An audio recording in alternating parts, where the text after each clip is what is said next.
DEW Time with Pastor Steph.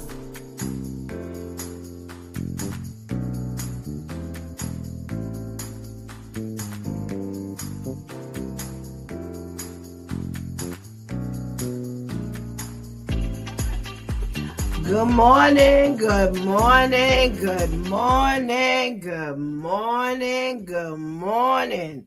Oh my goodness, good morning. How are you this morning? Oh, you're on with this DEW Time with Pastor Steph. And oh my goodness, the enemy, ever since we started talking about whether you're evil or not, the enemy has been mad. Oh my goodness.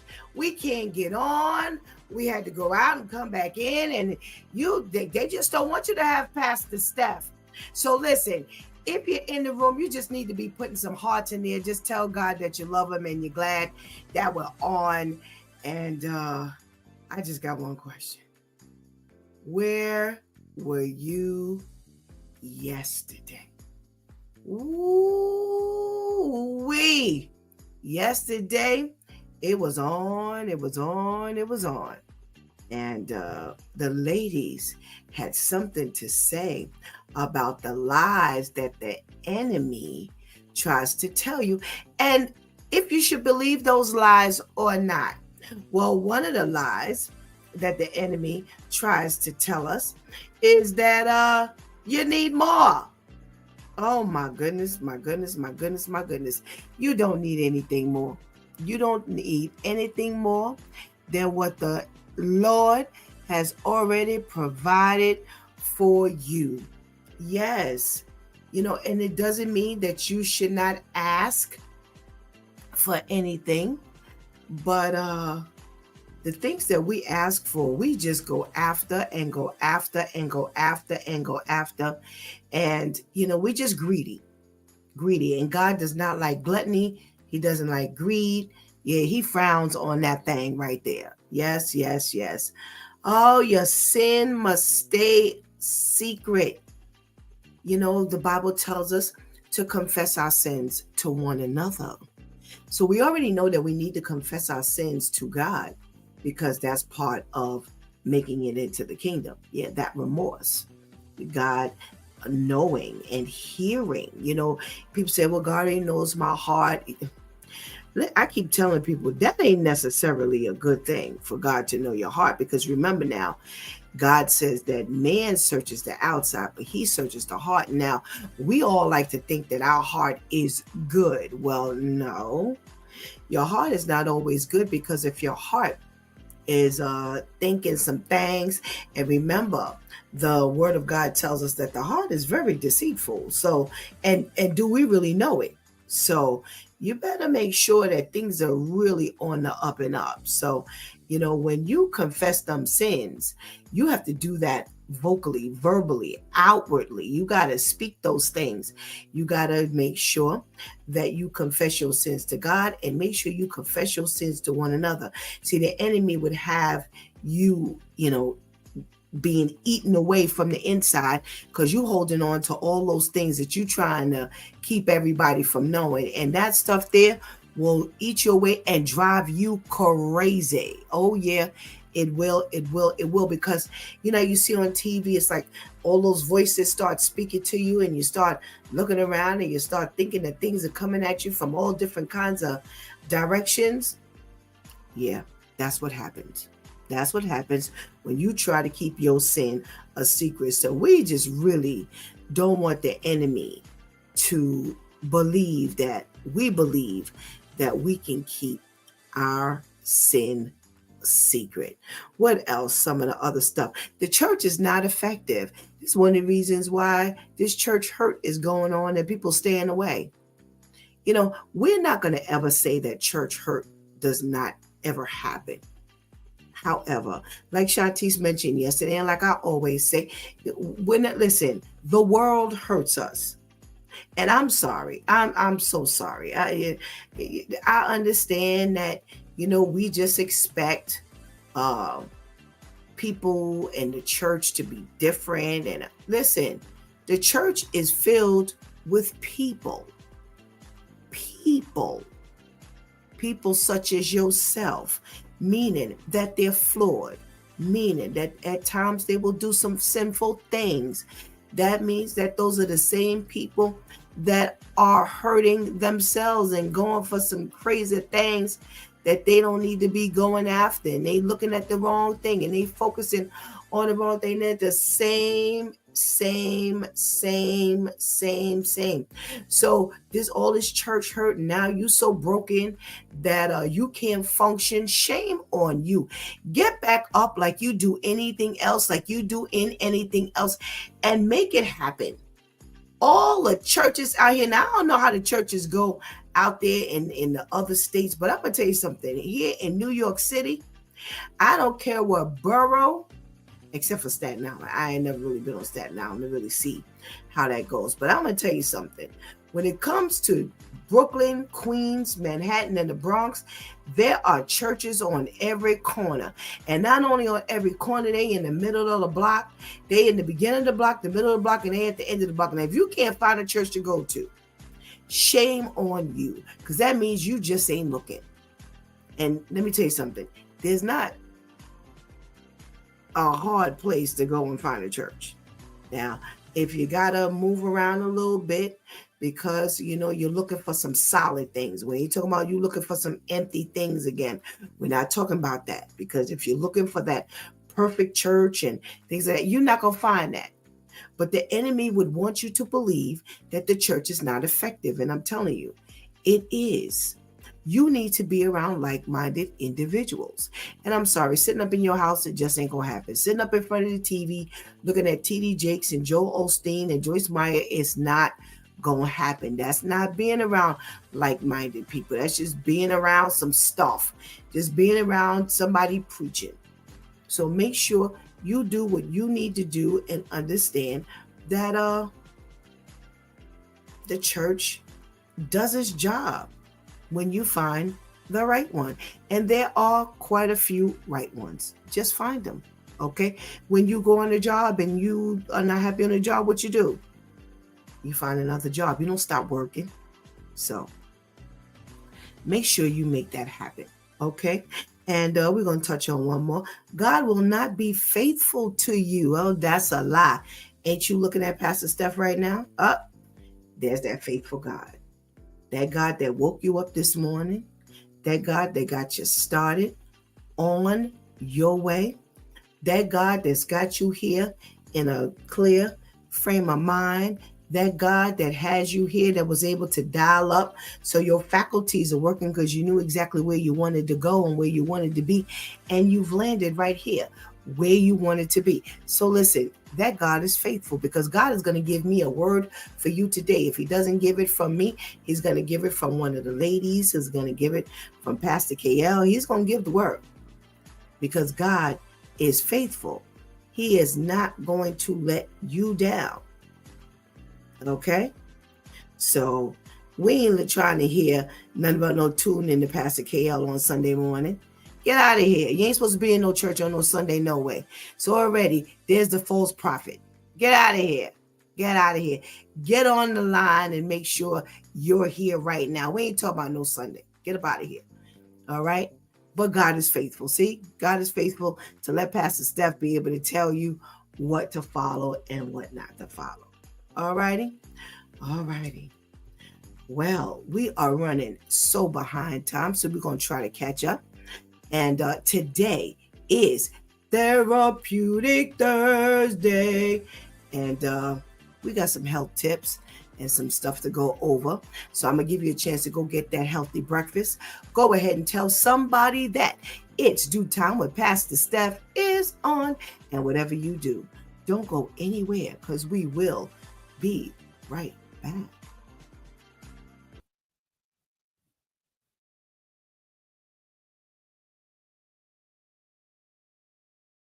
People who should not take CMOS, certainly without talking to your doctor first. Number one is a person with thyroid conditions. You have an underactive or overactive thyroid, hypo or hyperthyroidism, or honestly any thyroid condition. Please do not take CMOS without talking to your doctor first. Remember, sea moss can be chock full of iodine. I know you're saying, well, iodine's good for the thyroid, right? Well, we need a certain amount, a base level amount, to make sure our thyroid is healthy. But too much can actually cause problems with your thyroid. Next thing is, if you have gastrointestinal issues, remember sea moss comes in lots of different forms, so people are using it as a gel and different things, which, again, I'm okay with in many cases. But for some people who have gastrointestinal issues or a sort of a sensitive stomach, taking it as a part of a gel, or certainly taking too much, could be problematic for your tummy. Keep that in mind. The last person who should be very cautious is someone with underlying medical conditions or on long-term medications. If you're on blood thinners, blood pressure medications, chemotherapy medications, things like that, do not take anything without talking to your doctor first.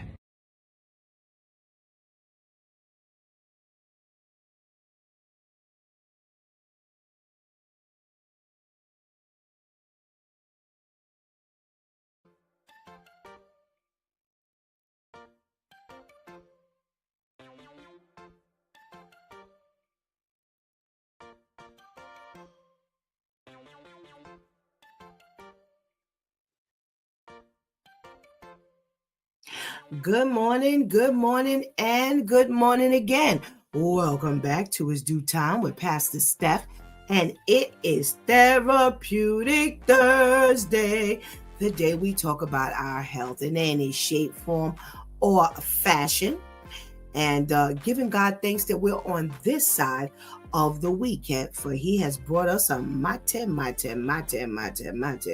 long way. So don't kid yourself. God is on the job. He is faithful, because we woke up this morning, and we're going to give God thanks for seeing one another, being up in this chat room and saying hello to all of our friends, family, loved ones, and our prayer partners. Let me say good morning to the first check-in of the morning. As always, good morning, Miss Ketty. How are you? Thank you so much for joining us.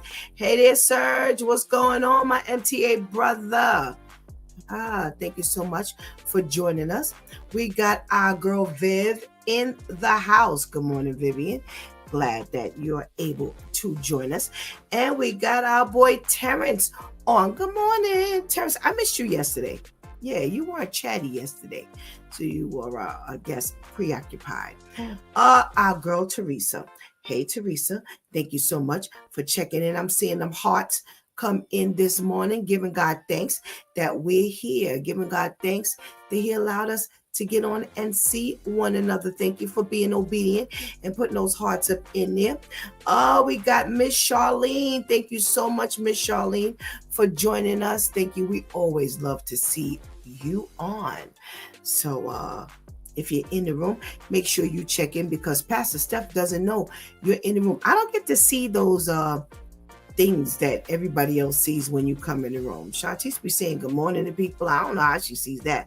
I don't. So I always like to hear from you, Love you all for being up in here.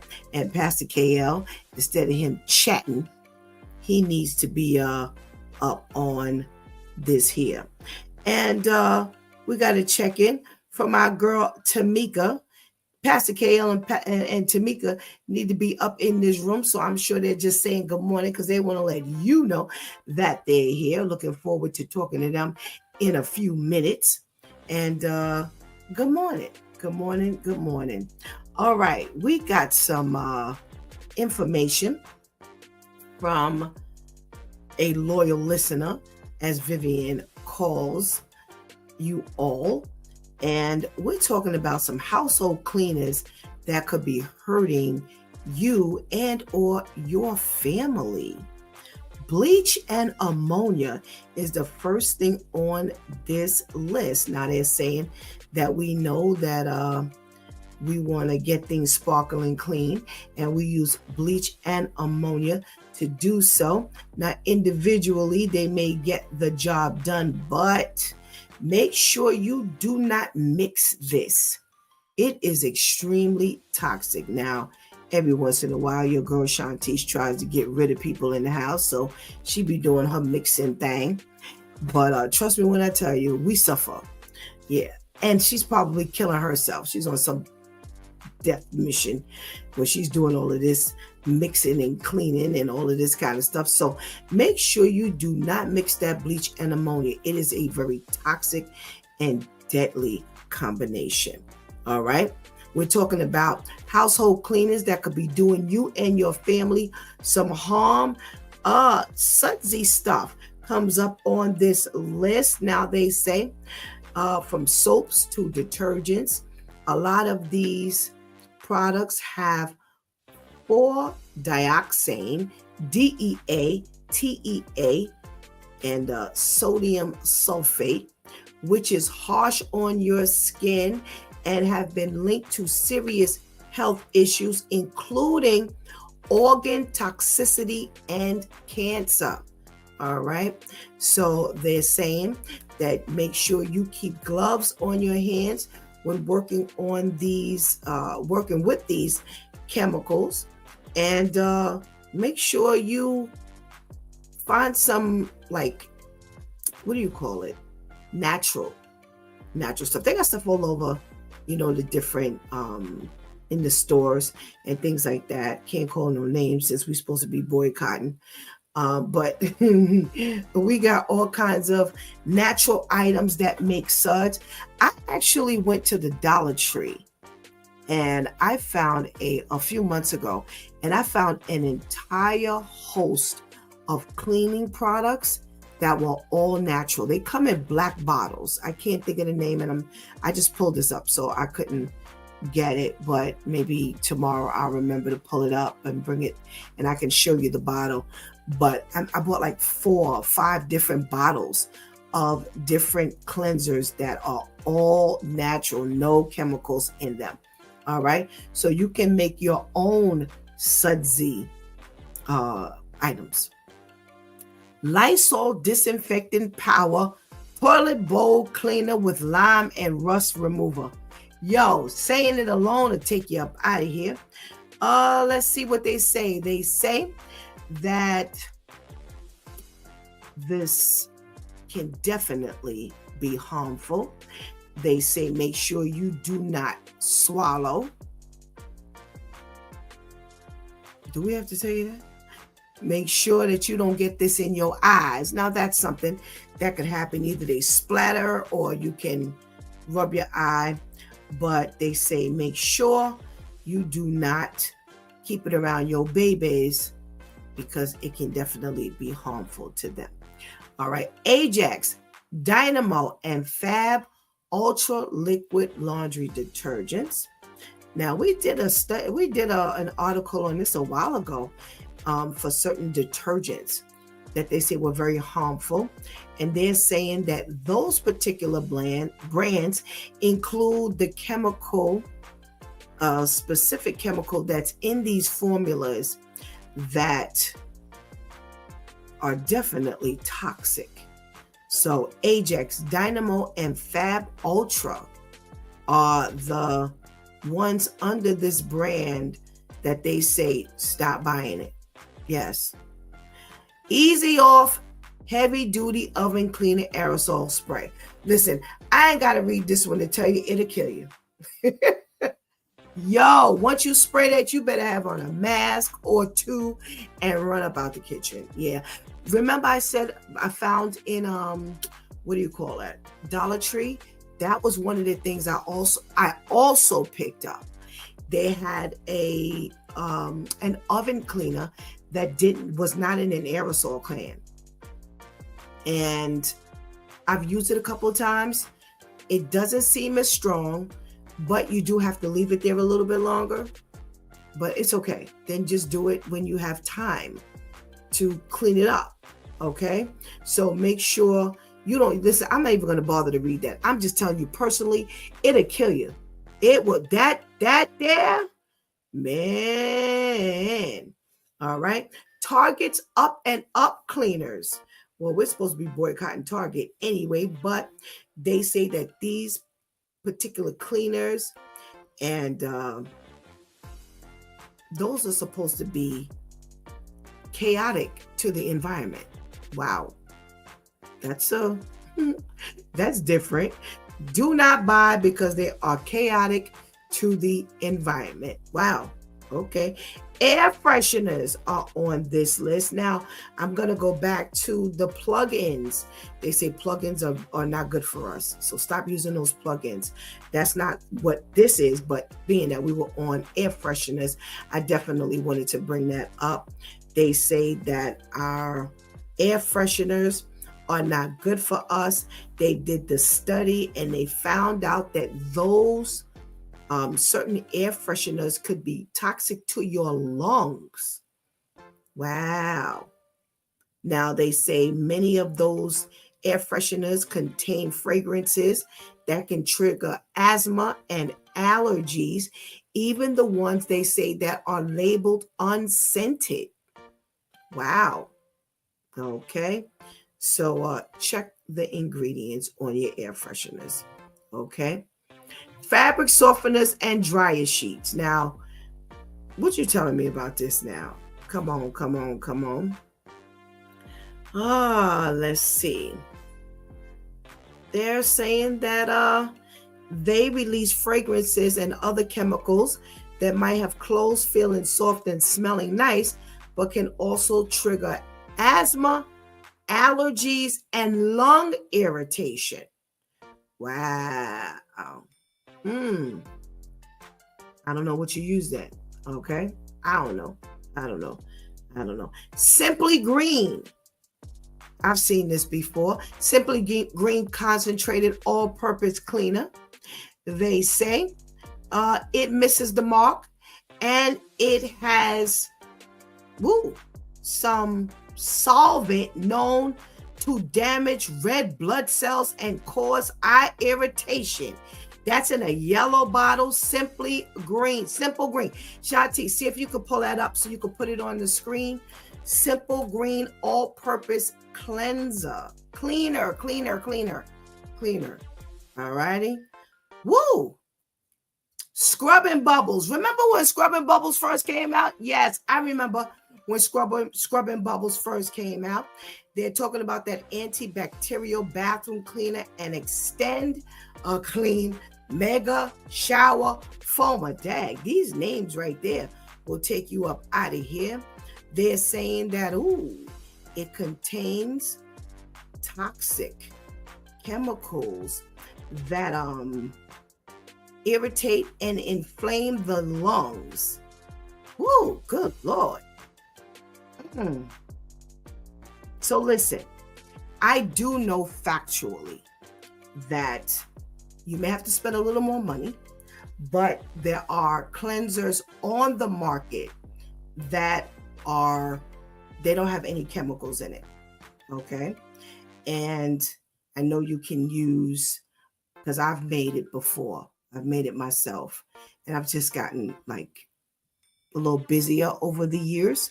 So I can't do it the way I used to, but Lord have mercy. I don't use any of these things really. The dry sheets and the fabric softener I do use, but the rest of this stuff I don't use. I don't use any of these things. I definitely use that Easy Off. That it has gone bye-bye a long time ago. But go online and all you gotta do is go Google natural, like how to make your own natural cleaners. Okay? And it will give you some different recipes for making your own cleansers that will definitely keep you safe. They are not toxic. And the best part about it is once you buy these ingredients, you can mix and match them. Yeah. And it's not harmful, even though you're mixing with, because they're all natural chemicals. Now, let me help you understand something also. Natural chemicals can be toxic in its own self. Okay. It's almost like fruit. If you eat too much fruit, it works like candy.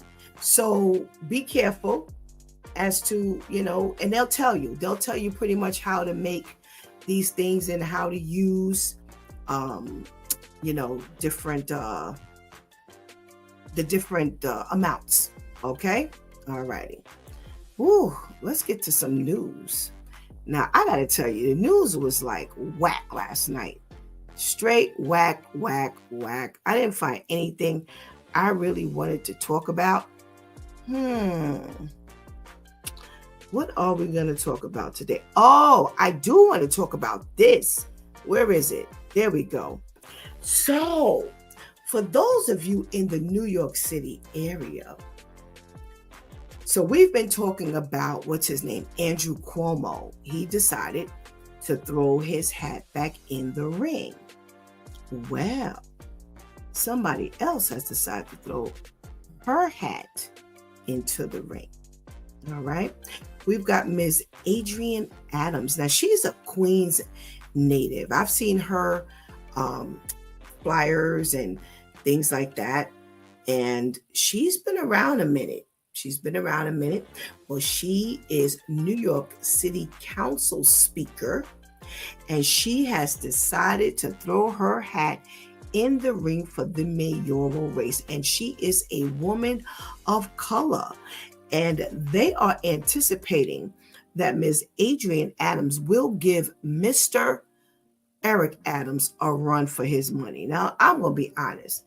If you're smart, anybody will give Eric Adams a run for his money. All right. You couldn't get me to vote for him. I don't care what happens. When I tell you disappointment,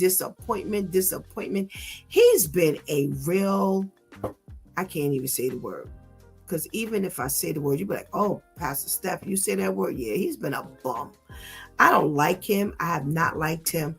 You know, we've had somebody on here say, oh, you got to get to know him. Listen, here's the thing. Here's the thing about this. You got to get to know them thing. I always say, shame on you when your people don't get out here and toot your horn and you ain't out here tooting your own horn. And the only thing people can say is something bad about you. And then you got all your people to we didn't get to know him. I don't have to live with him. I don't have to know him for 900 years. I don't have to know him personally like that. If I got to get to know you like that, then you don't belong in the seat. Because everybody who you represent in New York City is not going to get to know you as a bed partner. And I don't mean intimate like that. I just talking about being your friend personally. I don't have to get to know you. I'm sorry. What I get to know is the work you do. Plain and simple as that. Cut it out already.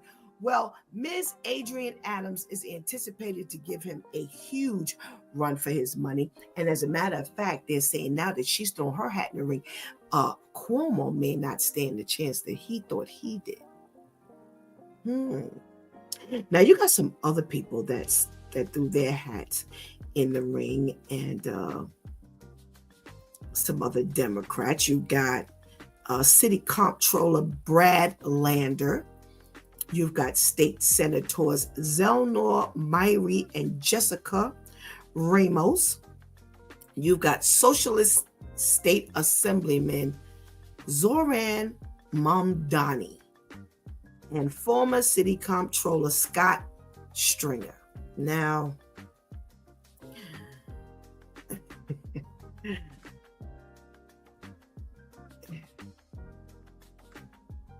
I haven't heard of most of these people.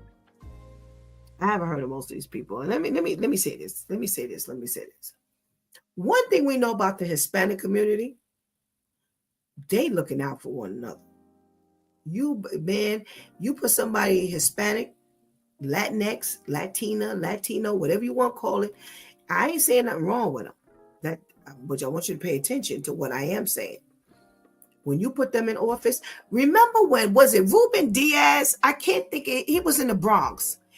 And man, when I tell you he flipped that Bronx upside down, it was Latin City. And I'm not saying anything is wrong with it, because I need you to keep this in its proper perspective. We don't do that. We don't do that for one another. Look at what happened. Apple's been sitting up in there, and I'm not saying he should have catered to us or anything like that, but yo, what have you done for me lately? That's all I'm asking. Okay? What have you done except for be a dope? I'm sorry. What's her name? Jessica Ramos? Jessica Ramos get up in there? Child. It's going to be on and popping. Trust me.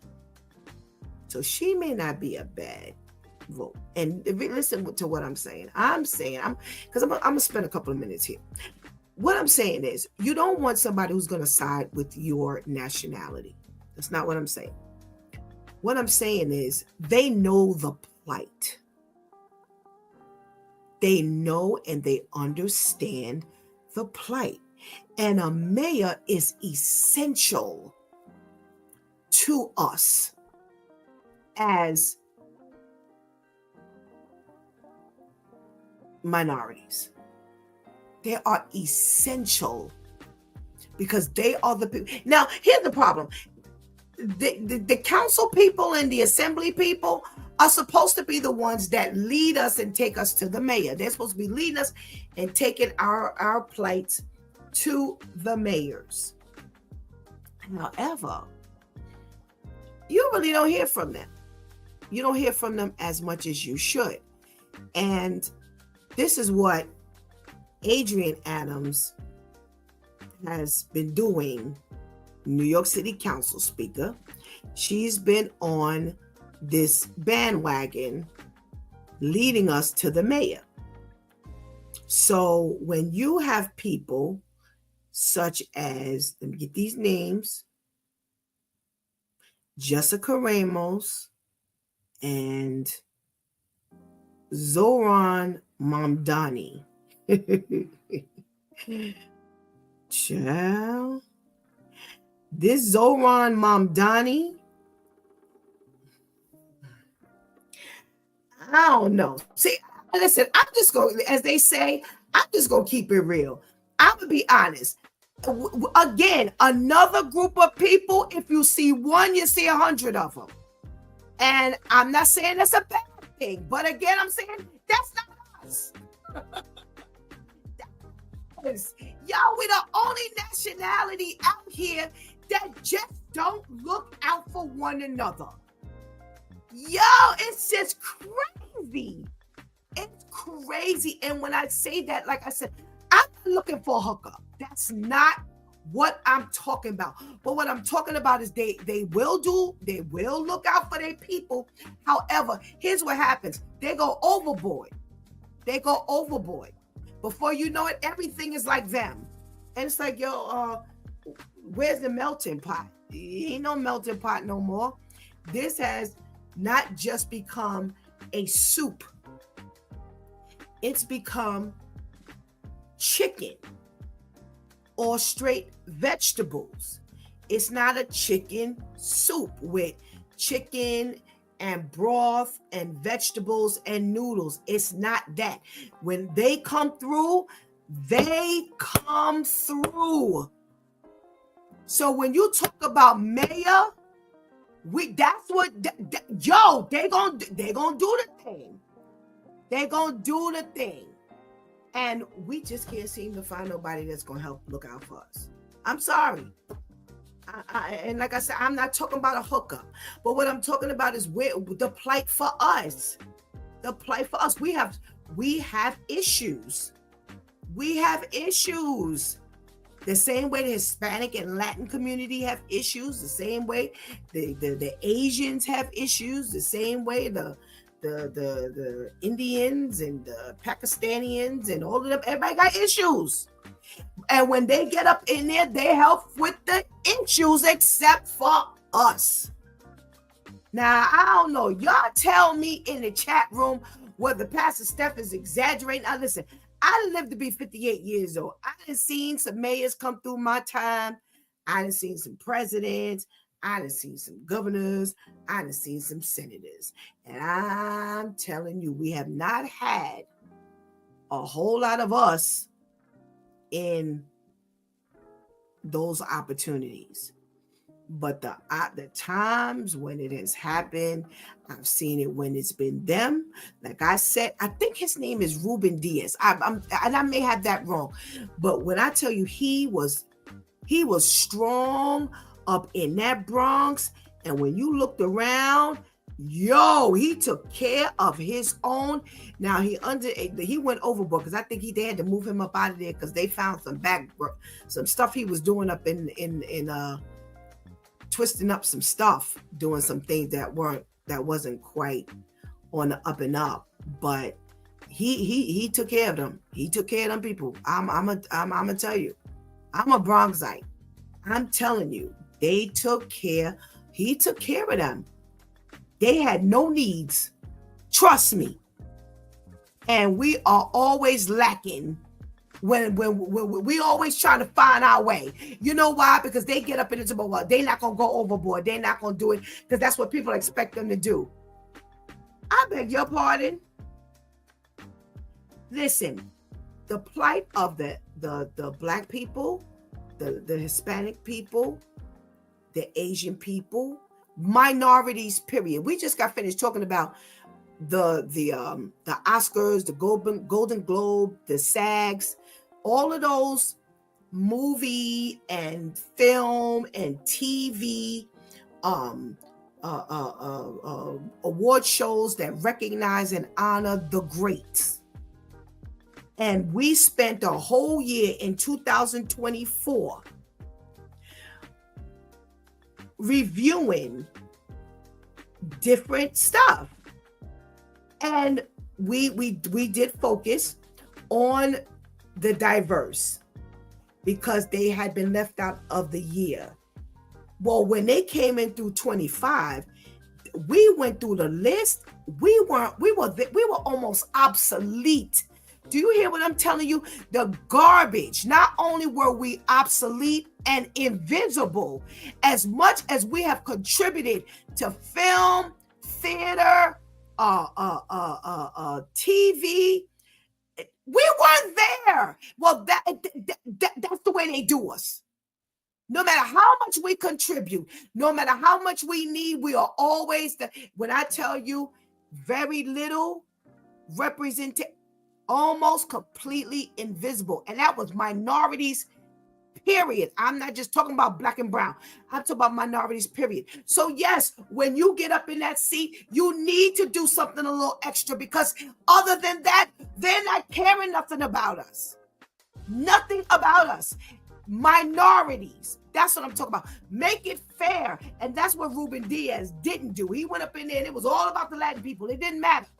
That's why I said when I saw that Ramos name, Jessica Ramos, here's where we may benefit from her as women. Because if she's a woman, she knows the plight as a Hispanic woman. So she gonna, do a little extra over in that area. And listen, it is what it is. We're gonna have to take care of some areas that the other people don't focus on. They focus on them. So yeah, I didn't spend a whole lot of time here today because I want to talk about this thing.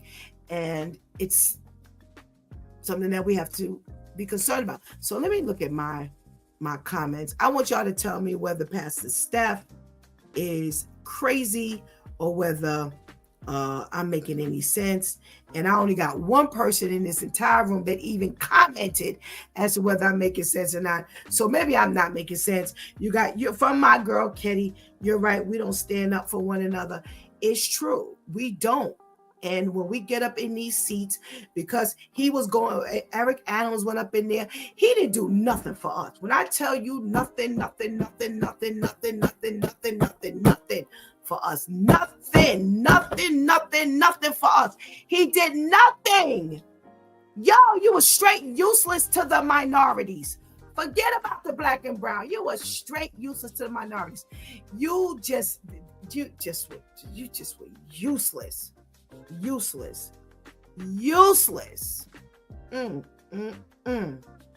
So do I have any due time crew up in here?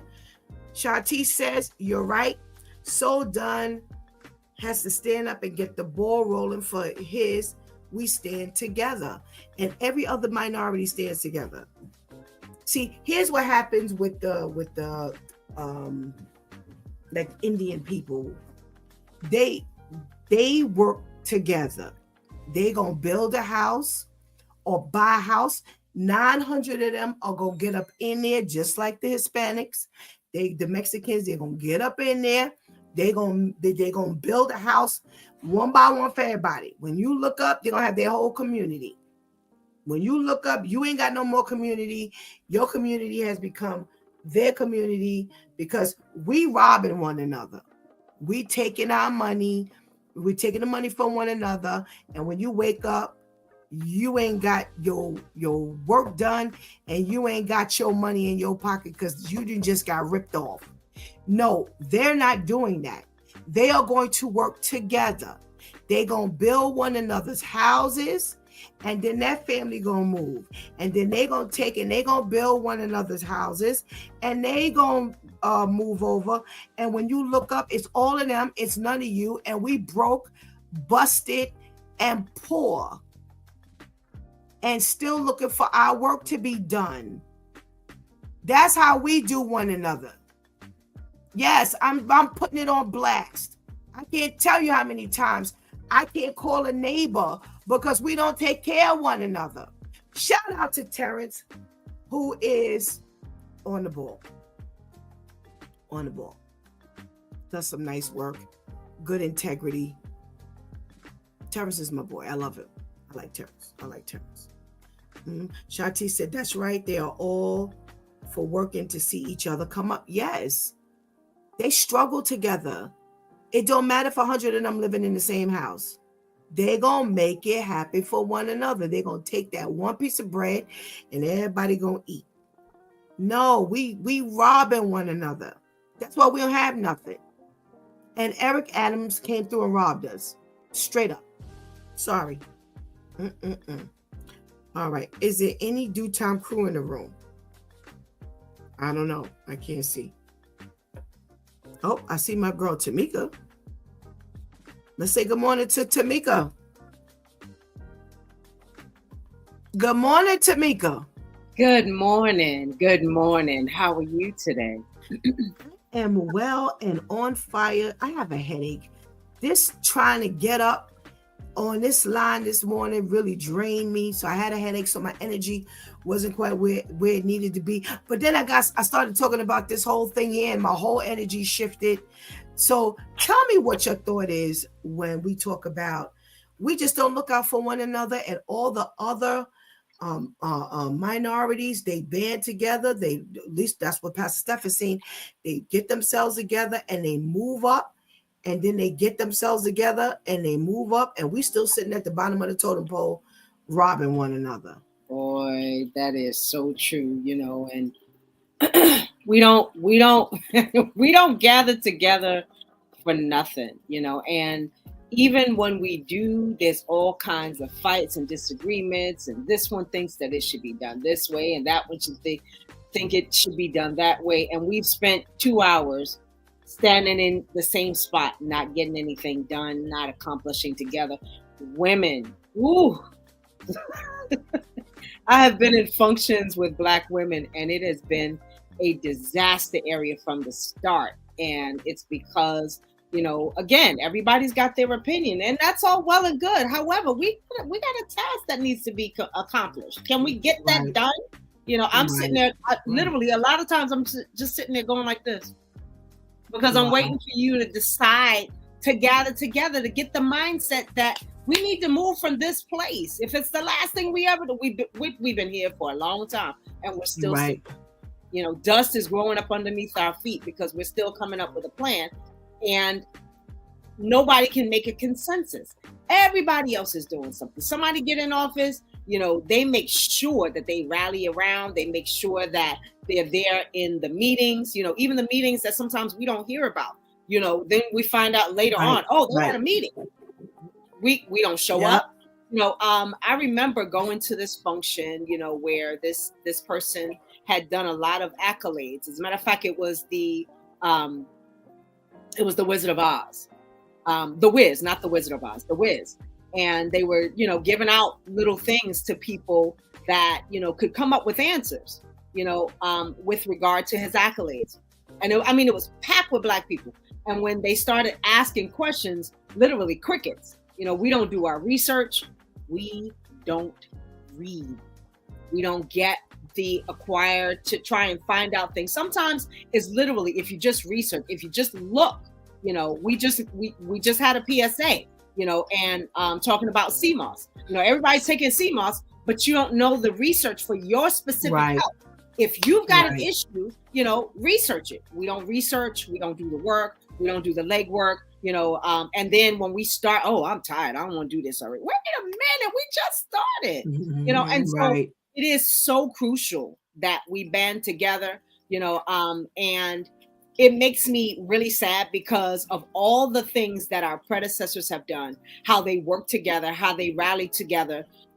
Generations, that's the other thing. The older ones can't work with the younger ones can't work with the older ones. And I just, enough already. We need to make moves and make it happen. Gather together, do what we need to do so that we can get advanced, and do more than just say it, be about it.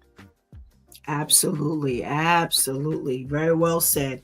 Very well said. Let's get our girl Shantice on. Let's say good morning to Shantice. Good morning, Shantice. Good morning, ladies. How are you? Good morning. Good morning. Good morning. So, all right, I'm on my tangent this morning because I started talking about, who's going to possibly take this mayoral seat here in New York City. You got Adrienne Adams, who has decided to throw her hat in the ring. And I was looking at some of the other names Let me pull these names up. We've got Brad Lander. You've got Zelnor Myrie, Jessica Ramos, Zoran Mamdani, and Scott Stringer. Now, from the names, it sounds like there are two on the other side of the fence, and the rest of the ones, and they don't have, what's his name, Cuomo up in here. So it sounds like three are on that side of the fence, and you've got both Adams. You've got this Jessica Ramos. You've got this Zoran Mamdani. You've got four on the minority side. And my argument is, when we get up in there, we don't look out for one another, but you better believe your Jessica Ramos, she gonna look out for her people. And Zoran Mamdani gonna look out for his people. Are you in agreement? Are you thinking differently? Let me know what's going on in your head. Absolutely, because that's their sole purpose in striving for those positions. Yes. Their purpose isn't so I can be popular, isn't so I can make money. It's so that I can help my fellow Latinos, Latinas, whomever come up. And if they big me up in the process, then that's an extra bonus, but that's not my goal. That's not where my focus is. When we running for the money. We want the new house. We want to be able to skip the line in the drive-through. We want free in the club even after 12. We want our name posted outside as a founder of something. That's our goal. And at the same time, if we hire people like us, which most of the time we won't, because it's like, I wish I would come to work and you talk about you ain't doing such and such, it's going to be a fight. That's not our goal. And that's the main problem. And that's why Adams sucks, because that was never his goal. His goal was never to see his people rise. The little sprinkling that he's doing here and there, oh my goodness, I forgot the gentleman's name. But like when I was working with Miss Dara and I was working with her, and they had like the celebrities come out every week for the community children to come and speak to them, so on and so forth. There's a chancellor that Adams put in place over that whole organization. A black chancellor. Okay, cool. What else? And it's not to say that doesn't help, the inner city youth, but you have to continue to do more and more and more to not only build the youth, but to build the adults as well. A lot of times we forget about the adults because everyone is so focused on trying to save the youth. But who is going to guide the youth? The youth can't guide themselves. You still have to build and maintain strong, healthy adults. So unfortunately, if Ramos and Lee Mamdani or Mamdani and all them getting office, they're definitely going to look out for their people, because that is their why. When we decide to change our why, then we'll start to look out. When we say, you know what, we always got to be the ones to top it off. And I want to be, it's true. It's like, we just always got to be the ones. And I want to be one of the people that contribute to making a difference in that, changing that. You know, let's have more seminars about, we can't be the ones topping it off, y'all. You know, we have to band together. If more people stood on that platform, then we would help to set the tone for all of the other races as well. Absolutely. Absolutely. Thank you so much for joining us. All righty. Where's my girl Vivian at? Good morning, Viv. Good morning. How are you? I'm doing well, thank you. How are you? Good. I'm well, thank you. So I just did some quick research as Shantice was talking. Zelnor Myrie, who has his hat in the ring. He is one of our state senators. He's actually brown. Yeah, he's actually African American. So that means that we got Lander, Cuomo, and probably Scott Stringer. We got 3 on that side of the fence, and we've got all the others, which is both Adams, who are running, Adrian Adams, Eric Adams, Zelnor Myrie, Jessica Ramos, and Assemblyman Zoran Mamdani as minorities running. What's your thought? I would like to be hopeful and think that our people that's running, that they're coming in to show Adams what he should have done. I just don't have no hope in us. I really don't. I really don't. I just don't have any hope in us. And it's so sad that we are the only race of people that is just so hopeless. Like, I know the other people that are running, their people are excited. They're going to show up and vote for them because they know that they're going to look out for their people.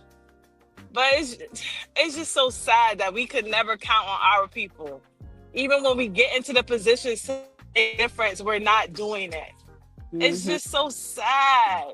And even like, God has Shantice and I, and Pastor you as well. You know, he has us going out to all these events and networking and things like that. And the numbers are just not there. Like, people are not looking to do positive things in our community, but invite somebody out to the club, invite them out for, you know, some secular stuff. Everybody's showing up to that. But when it comes to doing positivity in this community, the numbers are just so small because nobody is paying attention to doing anything positive. Nobody is looking to do anything positive. And it's just so sad that it has to be us. The group of people that needs the most positivity, that needs the most, period, is just so hopeless. So hopeless. Wow. Point well taken. Let's look at some of these comments. We see you, Tamika. Hair looking good. That's from Terrence. Wow. Go on, Terrence. Ketty says, yes, Shantice, you're telling it as it is. Terrence says, now that the truth, if we read and do our research, I bet us blacks would be way better off and won't be tearing each other down. Absolutely. And Ketty says, yes, Viv, I don't have hope in us either. Wow. Well, let's see what our Bosley has to say. Let's say good morning to Pastor KL. Good morning, Pastor KL. Good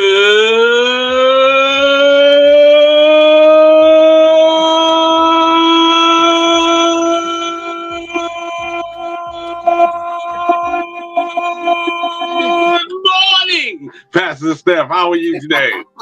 How much chicken did you have to eat in order to hold your breath that long? Oh,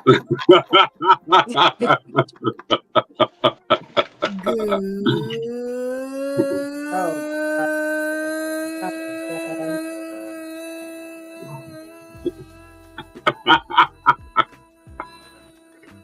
Good morning. You have been listening to Pastor Steph. The show is over. Good morning. I've been waiting for that good morning ever since we were video live. So thank you so much. You all right? We need to give you some oxygen over there. Man down, man down. Oh my goodness. Pastor KL, we're talking about over here in New York City.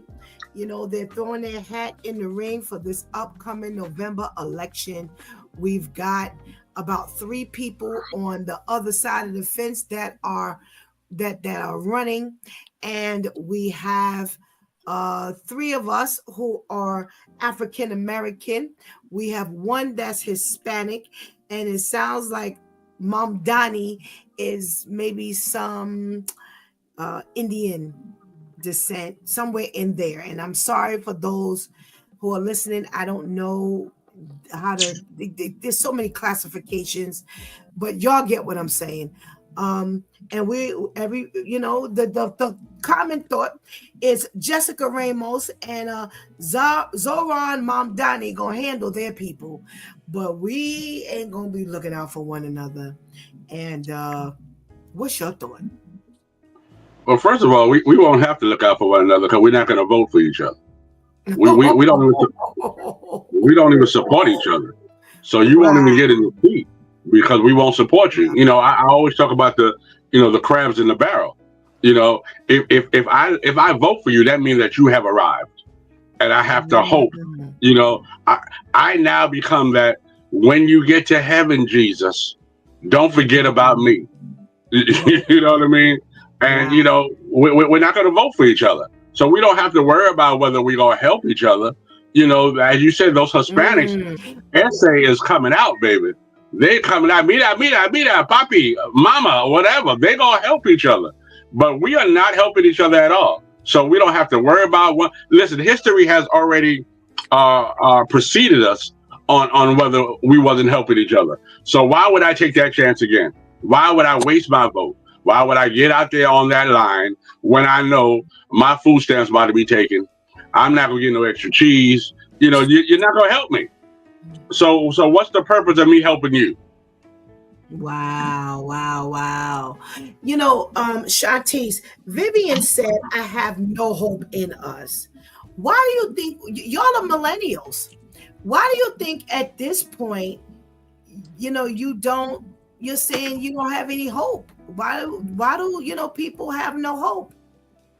Because unfortunately, even with you not really being into politics growing up, so millennials right now, or at least mid-30s to early 40s, even if you weren't big on politics, you didn't follow up with it, you pretty much heard and saw some stuff growing up.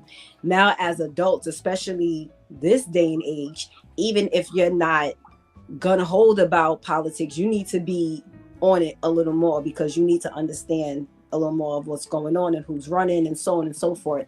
And there hasn't really been anyone that I can even think of right now that stood for our community, our culture, and went hard and stayed consistent at going hard.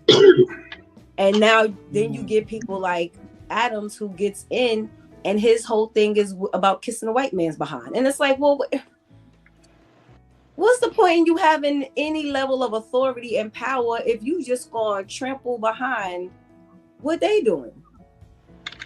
You know, and we understand that there's layers, and you know, you may be in this seat, but you still got these people, this person above you, so on and so forth. But you still have the ability to do something. And as mayor, they, especially like in Adams, you don't understand how you are really supposed to be in tune with the day-to-day activities of your community. That's what the mayor is. Not like the president.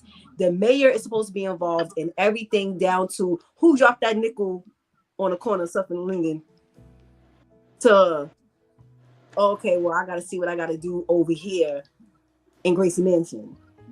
You're supposed to be with the speed bumps, the traffic lights, the stop signs, everything. You won't even go take the train properly. So it's like so easy for one of us to sit and be like, I didn't just gave up hope, whatever. Whoever run. I'm not going to vote at all because I ain't going to vote for the white man. And it's sad that you had that mindset, but what hope has been given? What have we been able to see that would give us really a little bit of hope off the bat? Wow.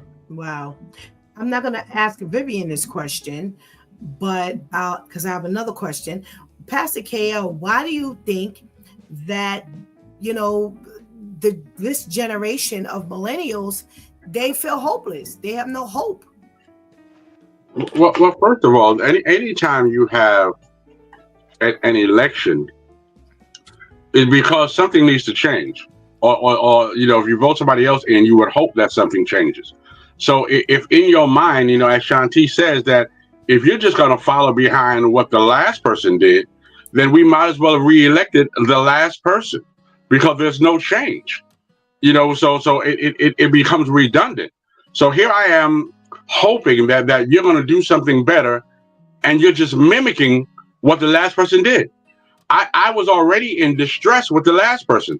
I didn't benefit from the last person. That's why I voted for you. And now you're doing exactly what the last person did. No, I don't have any more faith in you. Okay. Vivian, let me ask you, what is it that you would hope that whoever took that mayoral seat, that they would focus on? Whoever, because I'm being very specific, because I'm coming back to ask you a different question. But whoever took the mayoral seat, what do you hope they would really work to change here in New York City? Well, first, I will hope that whoever takes the mayoral seat is going to be honest, because I just feel like Adams was just a liar the entire time. I'm hoping that they start focusing on all these things that he was ignoring and lying about, like the public safety with the MTA, the migrant situation, all these things that he was lying about, saying that they're fixed when they weren't. I'm hoping that they get in there and they start focusing on these things, especially the MTA, seeing that I have so many people that either ride the MTA or work in the MTA, and I hear the horror stories on a daily basis. I'm hoping that they pay attention to our safety and they start putting things into place that really helps that. This police department, because they claim that they're putting them down there and they're helping, but again, the stories that I hear show differently, so they need to get in here and work on this police department. I hear that they're lowering their standards to becoming a police, to where they used to ask for more college credits. Now they've lowered it because they just need so many people in there, which is only going to lower the standard of police officers that we have out here in these streets. So I'm really looking for someone to come in there and think about us, whether black, brown, white. We all need to be concerned about our safety and those that are supposed to be protecting and serving us. And nobody seems to be really paying attention to that. Okay. Shantice, regardless of who takes the seat, and I want you to answer just like that, because I'm coming back with a more specific question. What do you hope to see different after this election, this upcoming election? That someone actually cares about people and not how it benefits them individually. Whether you're looking for the clout, whether you're looking for some type of financial come up, but you just care about people. You'll take the time to understand the duties and responsibilities of being a mayor, and you strive to make sure you hit those marks and not try to recreate the wheel and give your version of a mayor, but that you would show care to people in general, elders, children, as it was said, this whole migrant situation, like you would just show care, period, because that's what a mayor is supposed to be, for the people. So if you don't care, you can't be for the people. So that's what I would hope to see after this election. Okay. Pastor KL, you are not in New York City. However, you will be, you vote. And do you have mayors where you are? Yes, we have mayors. In fact, we just had the election 2 days ago for councilmen. So yeah, we have mayors as well. Okay. So what are you looking for your mayor to do? Just a mayor, period. What are you hoping to see different than what you've seen in the past? Well, definitely equality. You know what I mean? That you stand for all people. Not just for you and your family and the people who look like you. But you stand for all people, because all people make up, this community, this group. Now, I'm not sure, I haven't been in New York for a while. Is the mayor in New York for all of New York? No, he's just for New York City. Okay. So you have a mayor. Westchester and Long Island, they have their own politicians. Okay. Because like here, so put it in New York terms, y'all have Queens, Brooklyn, the Bronx, Manhattan. Right. We have a mayor for each borough. We don't just have a mayor for New York City. You know what I mean? We have a mayor for each borough. So it's definitely a lot different. And where it might take you, let's say, 2 hours to get to Queens from Manhattan, it only takes us 30 minutes to get to Queens from here, and there's another mayor. Wow. You know what I mean? So that's how big it is here. So yeah, my thing is equality. And unfortunately, as New York, there are certain people in certain boroughs.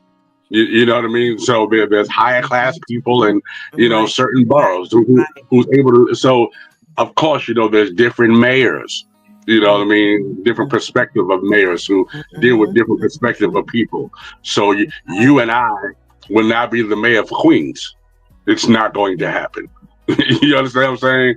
So it's where you are. You grow where you're planted, but you make sure everybody else grows in the garden. Wow. An interesting layout and setup. Okay. Now, Vivian, I'm asking a different question. As a woman, what are you hoping to see the mayor bring to the table? As a woman, period. I don't know if I have any specific concerns for like women in general.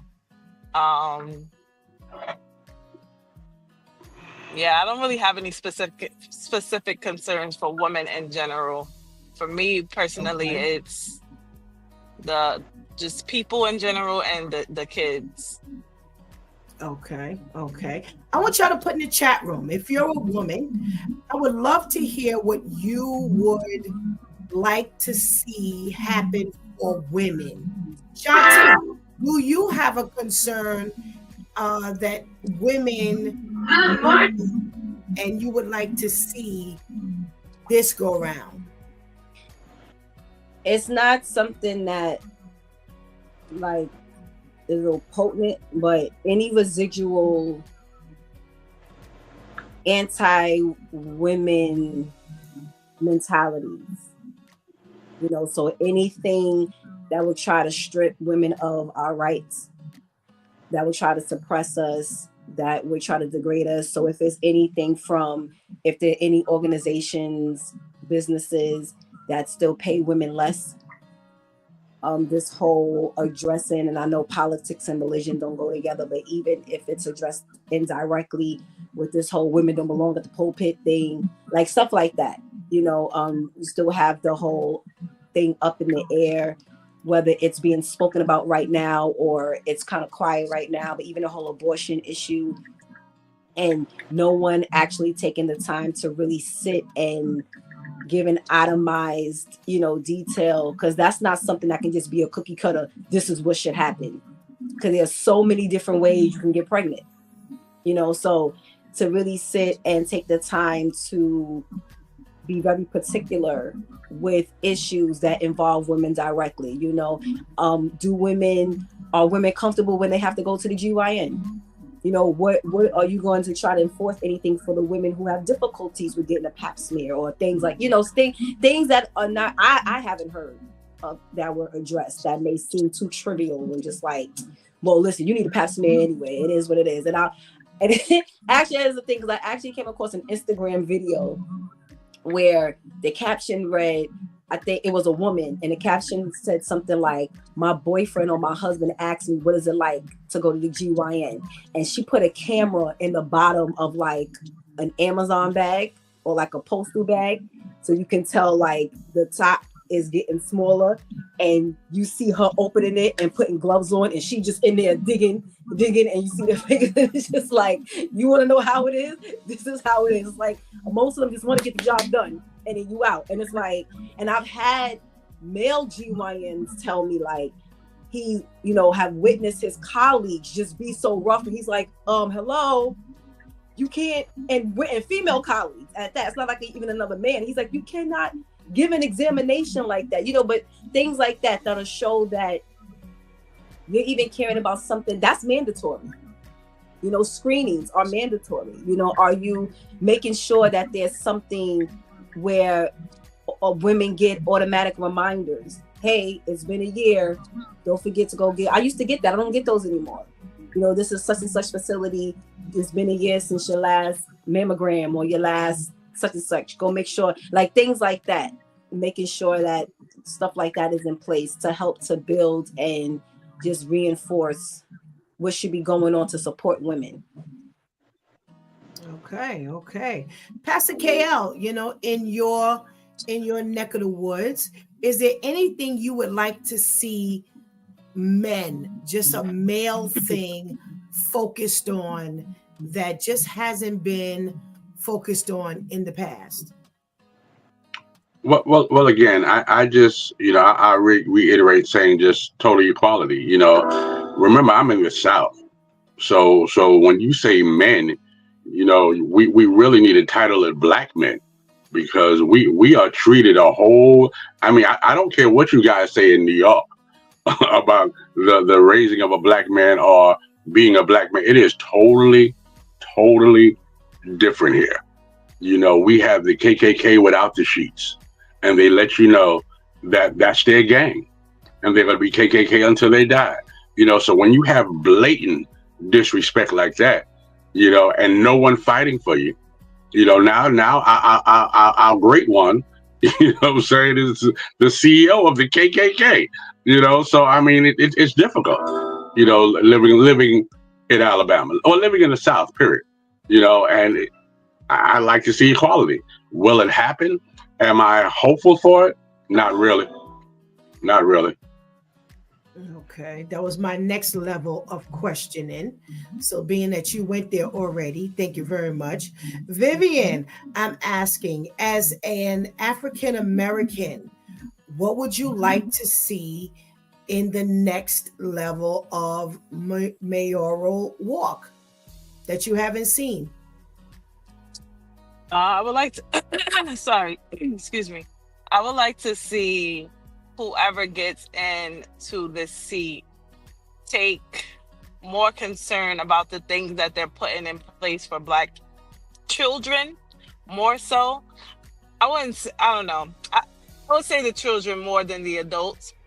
I think, again, I just have given up all hope on adult Black people right now. So maybe if we can put some things into place for the children, so that when they get at an age where they can start making better decisions and maybe putting things in place themselves to change their communities, they already have things put in place from now that will help them in their future. So whether it seems like a lot, especially in our neck of the woods, our schools are losing a lot of funding for them to be able to help the kids, whether it's after school programs, supplies, like just simple things that the schools no longer have support for. I would like to see them thinking more about that stuff, putting things into place, whether it's funding, whether it's some way that they're encouraging people to apply for jobs in our community that's going to benefit these kids, so that when they get to an age, they have some hope. Okay. We're about to lose you, so we want to thank you for your contribution into today's conversation, and we pray you have a blessed day. Thank you. You as well. Have a good day, everyone. Thank you. Good day. Thank you. All right, Shantice, as an African American, what would you like to see happen in this next phase of mayoral walk? Again, that you care about people. You care about wanting to see the kids win, yes, but again, the kids cannot guide and lead each other. There has to be something put, there are a lot of millennial parents who don't know how to be parents. How about enforcing some intriguing parenting classes? Something. There are a lot of parents who are dropping their kids off at school who didn't finish school themselves. How about enforcing some things that'll give them an incentive to go and get their high school diploma? We ain't talking about they didn't finish college. A lot of them didn't finish high school. Just doing things that's going to build, these things will build the community. Like today, some of the kids are out of school for parent teachers conference. I don't have any children, so I don't attend parent teachers conference, but I think it's safe to say parent teachers conference can be like what it used to be back in the day because of the type of parents we have today. So that would be really interesting to see how these parent teachers conferences go about. Do half the parents even show up? How is PTAs now versus when I was a child, when I was in elementary school? Just showing that you care to put things in place and make it enjoyable, and again, give those incentives, because people have been learning to do without for so long. So you need to somehow engage them and making sure that, yes, there is always something out here for the kids, for the youth to do in and after schools. But to just care, like I'm just, does somebody just care? This is showing like, don't know about everybody just out for themselves, and it's showing, the fruit of that is showing, because everything and everyone else, including them, is slipping through the cracks. You think you doing something to get yourself a come up, and you're falling just like everyone else is falling. So to just care, hopefully we just get somebody who learns to care. You know what? If I can just piggyback on what Shantice is saying. So yeah, the parent teachers, and she's quite right. It definitely wasn't like how, Stephanie, you and I grew up, or even the way we raise our children. But, some of the things that we're asking people to do or care about is almost unrealistic, because I'm going to tell you, and I say this all the time, I tip my hat off to these teachers, because at parent teachers meeting, I don't want Buquisha in my class. You know what I'm saying? I don't want that mother, Buquisha, coming to the school. Because if I tell you, listen, your child needs help in this, you're going to tell me, no, not my child. Or this is not it. You're just not teaching right. And you got to make it a comfortable place also for the teachers who's trying to teach your bad behind child. You know what I mean? And a lot of stuff is just not realistic. We can't pull stuff out of a genie hat and say, let's make this better if we don't want to be better. There's things that people who are in leadership want to do, but if you tie my hands because you think that your child is the greatest in the world, we got problems. Because then now you're saying I'm not doing my job. But it has to first start at you doing your job. And you're referring to the parent. Correct. And that's where I think what Shantice is saying is so crucial. I agree with both of you. You're talking about parents who are parenting different. Both of you said the same way. Parenting different than what she's known a parent to parent, and how, like you said, you and I have been parented, or we parented. So now you've got you've got time when people drop their kids off who may not be in school or going to work. What are we doing with those people? Sometimes it's a matter of just the offering, which is what the minorities do. And I'm so glad the two of you walked up in here, because I'm listening to the energy. I'm watching the energy. I'm listening to the suggestions. Let me tell you something about these minorities. If they can do it, it's done. I don't care how small it is. I don't care how insignificant somebody else may think it is. They are going to have classes for reading. They're going to have classes for English as a second language. They're going to put it out here. Now, whether people sign up for it or not, it's available. And that's what the both of you are saying. You're saying that I don't want Bonquisha in my class. But unfortunately, maybe, and I'm not saying every, because we all know that there are exceptions to every rule. And no matter how much you offer a Shaniqua or Shanae, she may not end up going there. It could be free, and she ain't doing nothing but sitting on the couch looking at Maury. So it ain't gonna matter. But there are some Bonquishas that would get up and say, you know what?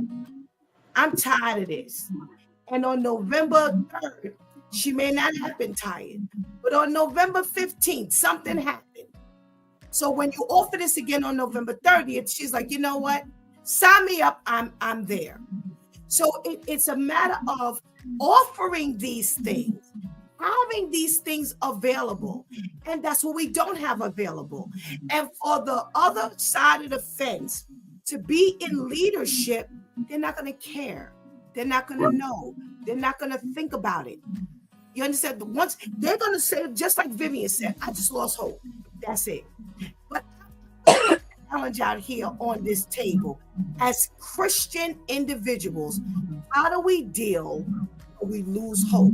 Hold on, I see some big paragraph up in here. Let me see what's going on. That's Vivian. She says, yes, I had a parent say the teachers aren't doing enough because her child doesn't listen. She said the teachers need to be teaching more ABCs and what to do because the child is disrespectful. Right. It don't matter how rotten your kid is. Just some parents are just out there. It ain't gonna matter. They just gonna be ridiculously indifferent. It ain't gonna matter.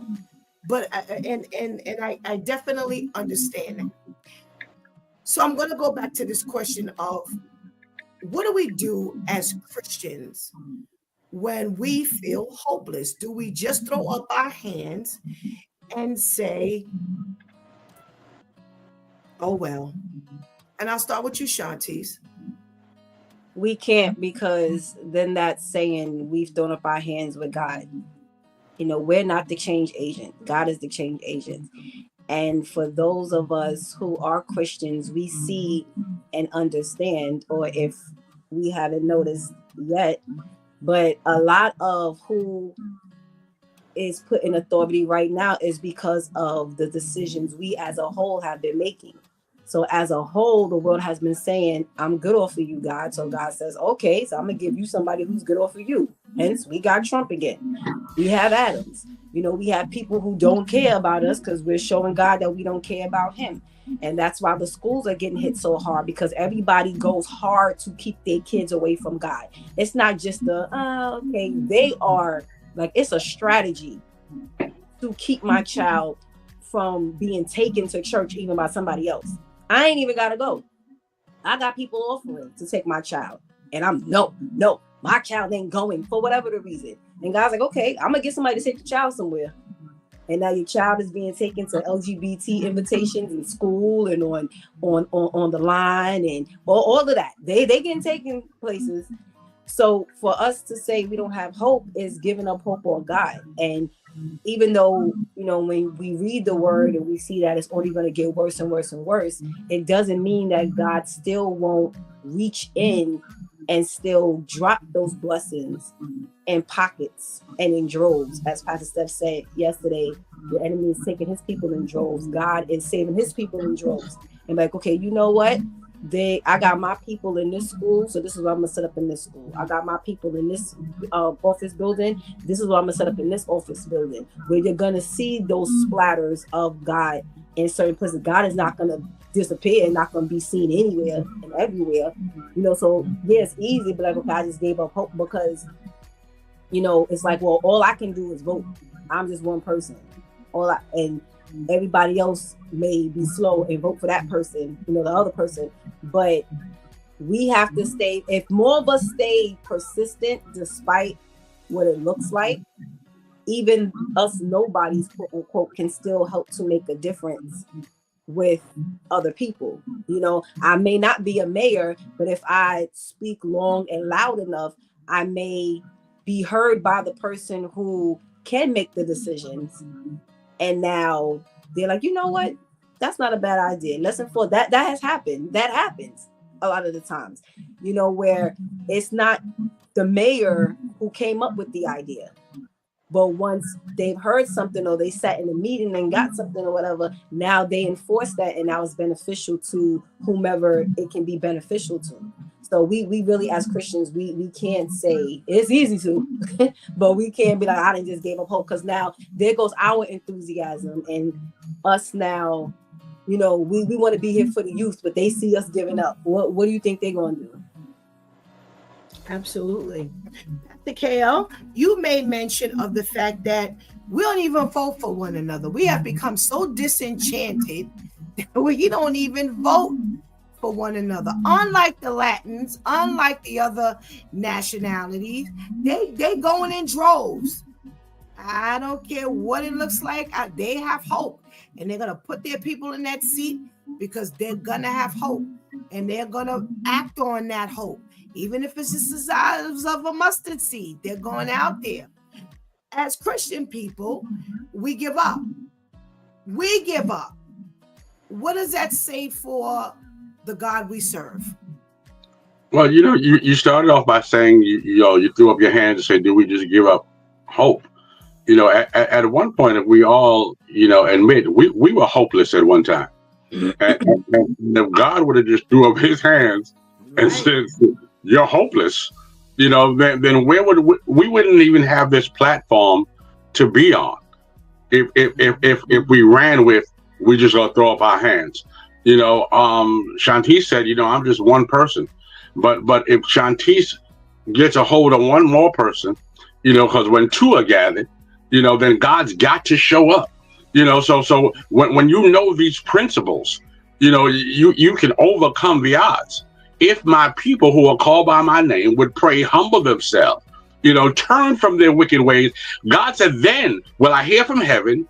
You know what I mean? I mean, there's a lot of scriptures that you can run with if you living this way.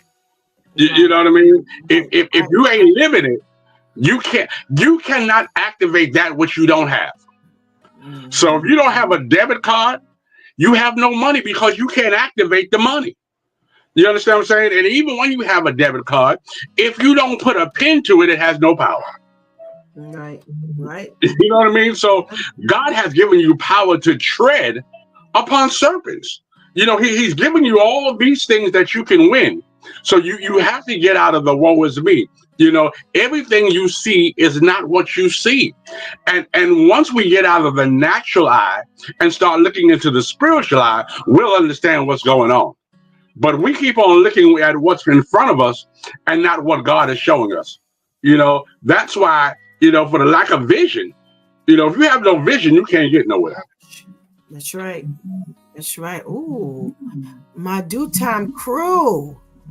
As always, let's send them out with something. Shantice, encourage the people. We have to rise as a people.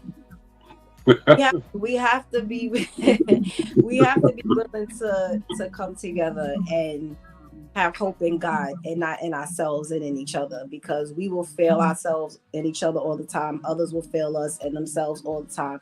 God is the only change agent. So whatever God has given you the ability to do, if you do that and you allow the why that God has given you to fuel your decisions and how you look at your community, even if you're not the one running.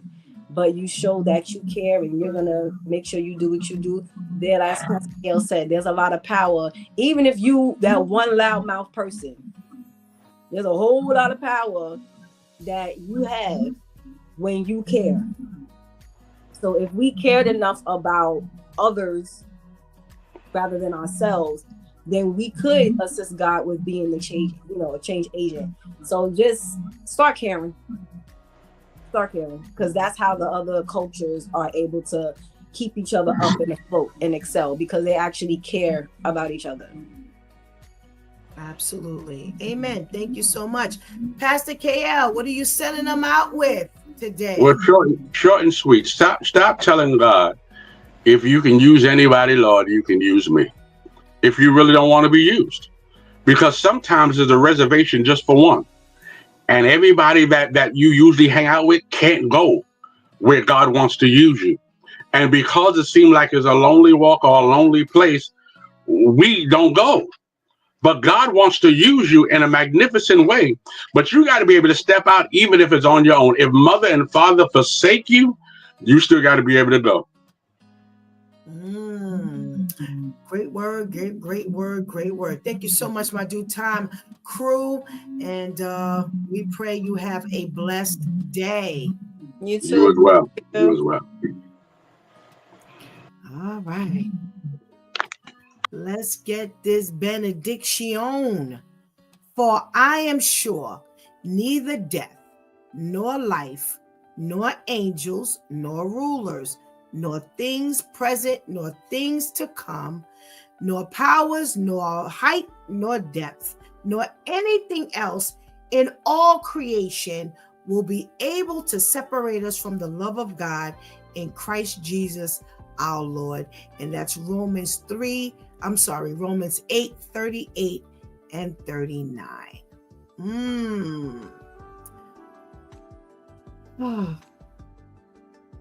One of the scriptures that come to my mind is, do not grow weary in well-doing.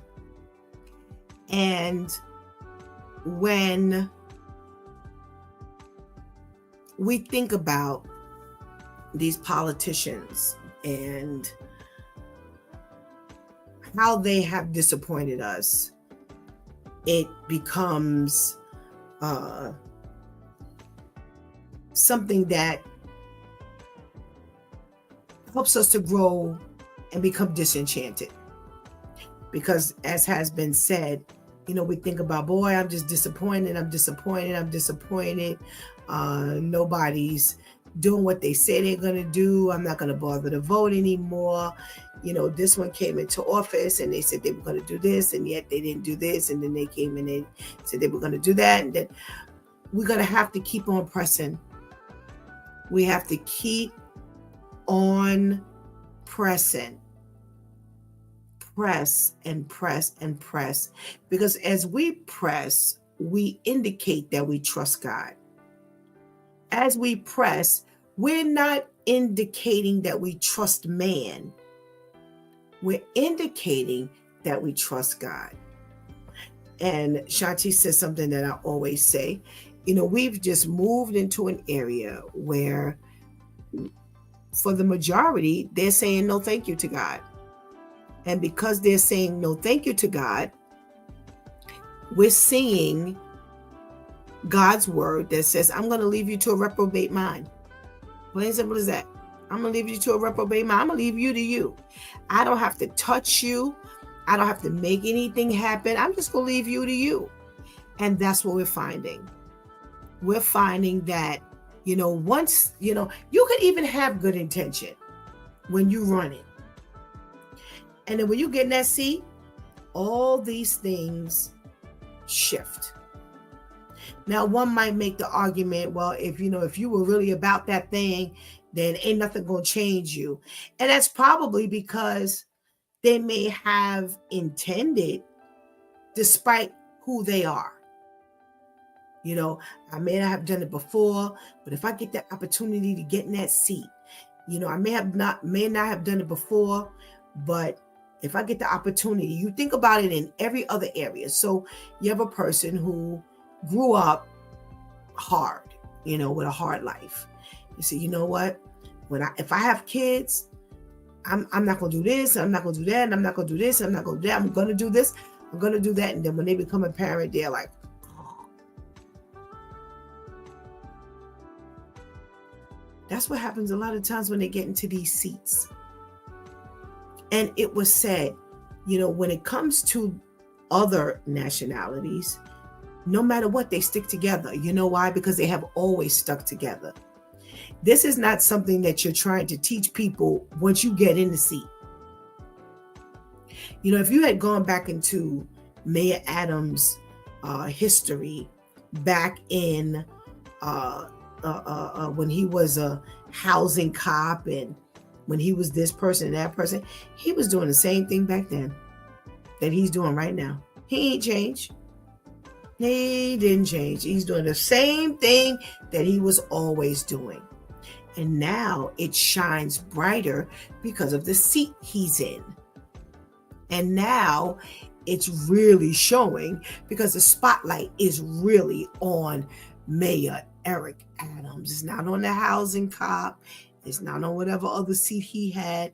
When you're in the mayor's seat, like Shanti said, you are really for the people, and you're going to be under a microscope. He wasn't under a microscope before. But we have to keep trusting God. We have to keep trusting God. When we go out and we vote, we're not putting our trust in man, or you shouldn't be putting your trust in man. What you should be doing is putting your trust in God. God, is this the one? It's almost like I said earlier, with this church hurt. So when you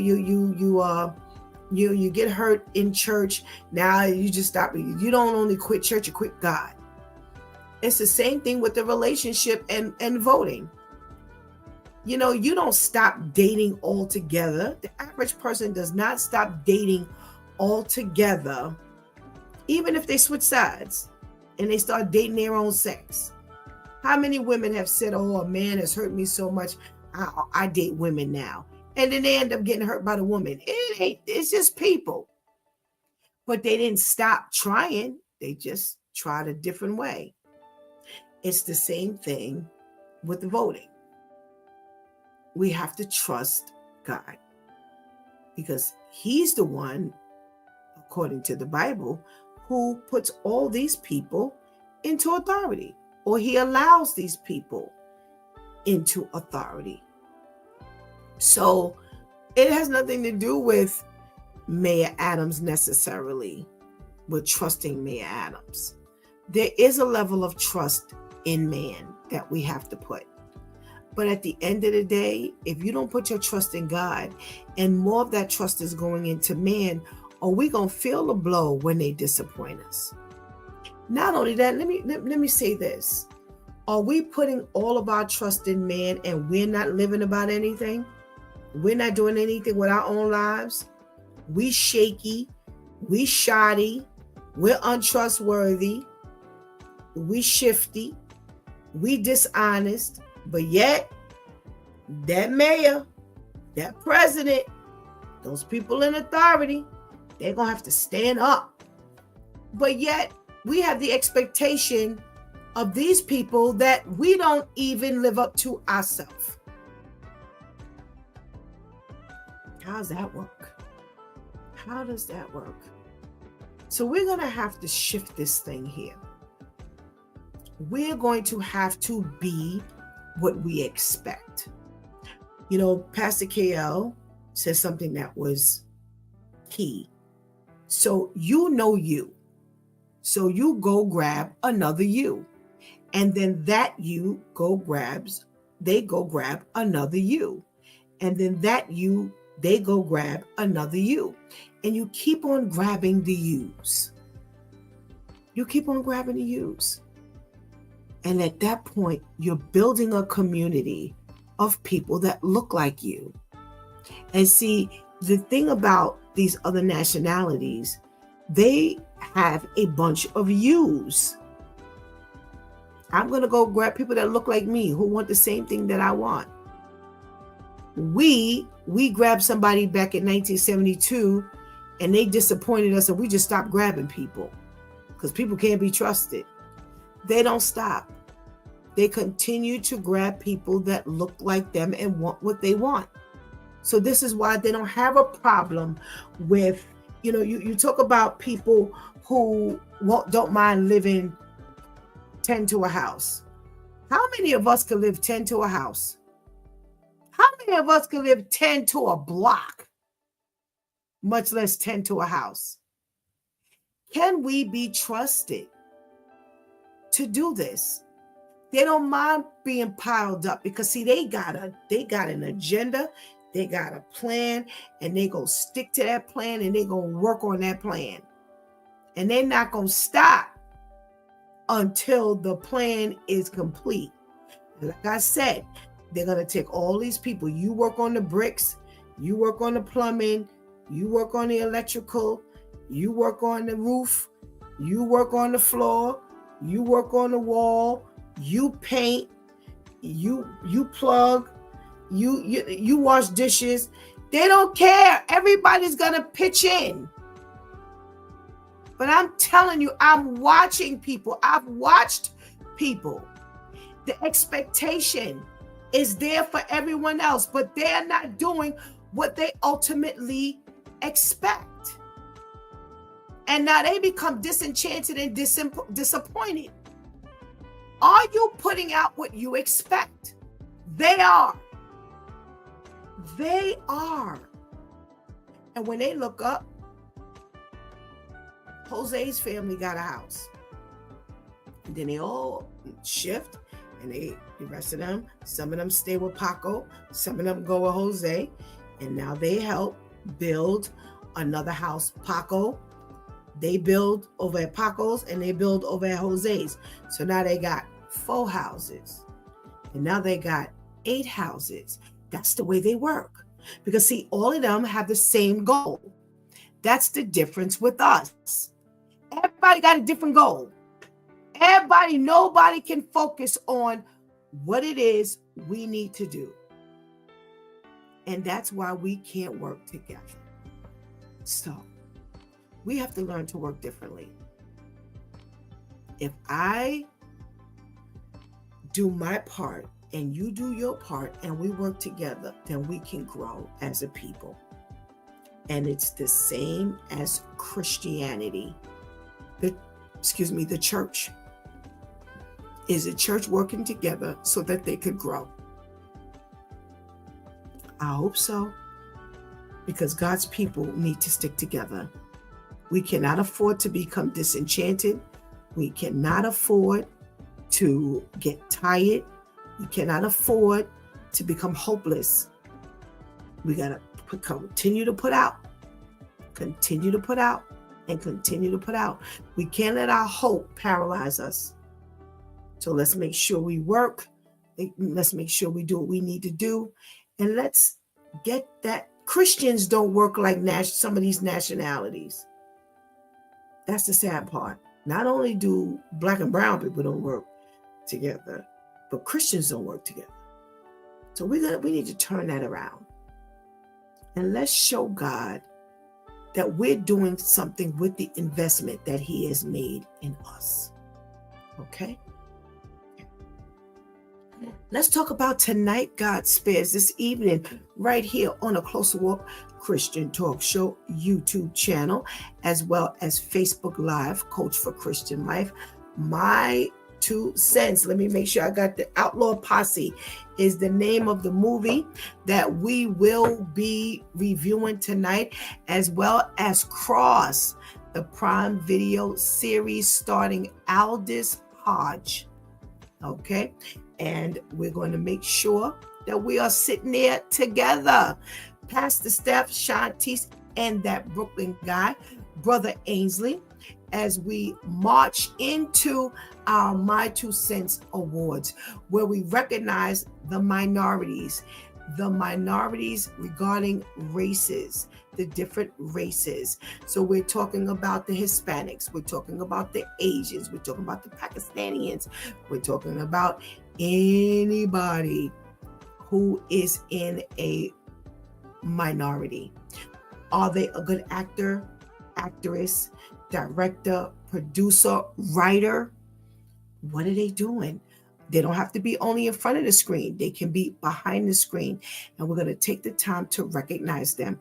All you have to do is send an email to my2centsawards@gmail.com and nominate anyone who you feel is worthy of getting an award. We're going to do this virtually, and we're going to take the time to recognize those who have not been recognized and honored. Yeah, all of these big award shows have been doing the thing for decades, and yet with all that we contribute to TV and film, we get no recognition. And we're gonna start doing a little bit of that. So, don't be shy. We review everything for 2024, by the way. We can't go just in 2025. There was so much good stuff. In 2024, we're going to make sure that we recognize all of the great work that was done in 2024. A lot of our actors and actresses who were in front of the camera at one point, they are now behind the camera, and we want to make sure that they are being recognized. A lot of them are writers.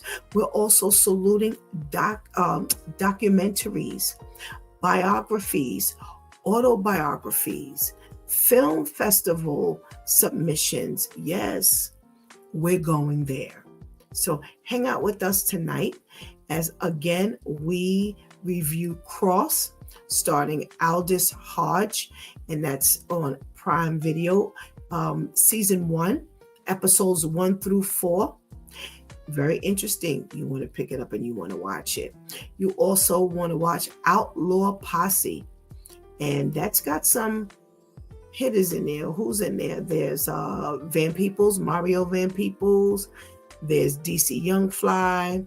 There's Alan Payne. Yeah, we see some recognizable faces in there. So we want to make sure that we take the time to see what they did. We don't know whether we're going to be clicking it or kicking it, but we'll find out tonight. All right, so join us right here on A Closer Walk Christian Talk Show YouTube channel. Make sure you press that subscribe button. Make sure you hit that notification bell. Make sure you press that like, and make sure you share it. And that way we get the notice. Don't you want us to, other people to know what we're over here doing in our own little corner? We need to grow. We need to grow, and we need you to help us do that, okay? So I'm looking forward to you joining us tonight. If you haven't looked at it, just join us anyway. It's such a wonderful conversation as always. You've been watching It's Due Time with Pastor Steph. Join us Monday through Friday from 7 a.m. to 9 a.m. where we discuss matters of the heart, mind, and spirit. As you go through your day, be sure to set your mind on things that are above, not on things that are on the earth. They will only serve as a distraction. Remember, prayer changes things. It's Pastor Steph signing off, and I want to thank my Due Time crew for coming through big time as always. Thank you for hanging out with us and keeping that chat room alive. Please do not miss the opportunity to just give your life to Christ right now. Please do not miss this opportunity to strengthen that relationship with the Lord right now, because later is not promised to anyone. Until tonight, where it's my 2 cents time. And if I do not see you tonight, I hope to see you in the morning, God's space, for Freestyle Friday. Until then, I love you.